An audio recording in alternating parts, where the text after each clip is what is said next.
आज निखिल सदगीरच्या दोस्ताचा बर्थडे ना भाऊ.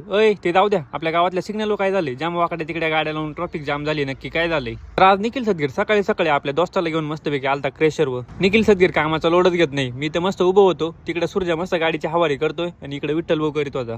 गाडी भरता भरता सूर्याचा बार घाम निघाला होता. मग आता निघालोय गाडी घेऊन. अरे ते जाऊ द्या, आपल्या महाराजांचा पुतळा पा किती भारी. कोणत्या गावात आहे तुम्हाला माहित असेल तर कमेंट करून नक्की सांगा. त्या गावात निखिल सदगीरचा दोस्त पण राहतोय बघा मित्रांनो एक. मग आपल्या साईटवर गेलो, गाडी बिडी खाली केली. हाच बार का तो दलिंदर दोस्त निखिल सदगीरचा, त्याला घरी सोडून दिलं मग. आणि आज निखिल सदगीरच्या कॉलेजचा शेवटचा पेपर होता. मग आपले कॉलेजचे कपडे बिपडे घालून निघाले कॉलेजला. अजून पेपर संपले नाही बरं का, पुढच्या महिन्यात परत पेपर आहे फायनलचे. कॉलेज सुटलो होतो, कॉलेजवरून घरीच येत होतो, तेवढ्यात महेश भाऊ दिसला बरं रस्त्यात. तो सार्थकला दगड मारित होता. त्याला काय झालं काय माहिती. अरे म्हणलं याडवला काय महेश भाऊ. मग गावात आलतो, आपल्या दोस्तांची तर मोठी मैफिल रंगली होती बा. तेवढ्यात आठवलं आज आपल्या उमेश भाऊचा बर्थडे. मग मी, दीपक भाऊ आणि आपला चिको आलतो केक आणायला. केक चॉईस बीस केला, पण मग केक वाल्याला काही नावच टाकते ना. म्हणलं आणि इकडं निखिल सदगीरला सगळं जमत आहे. मग मॅच घेतलं नाव टाकून.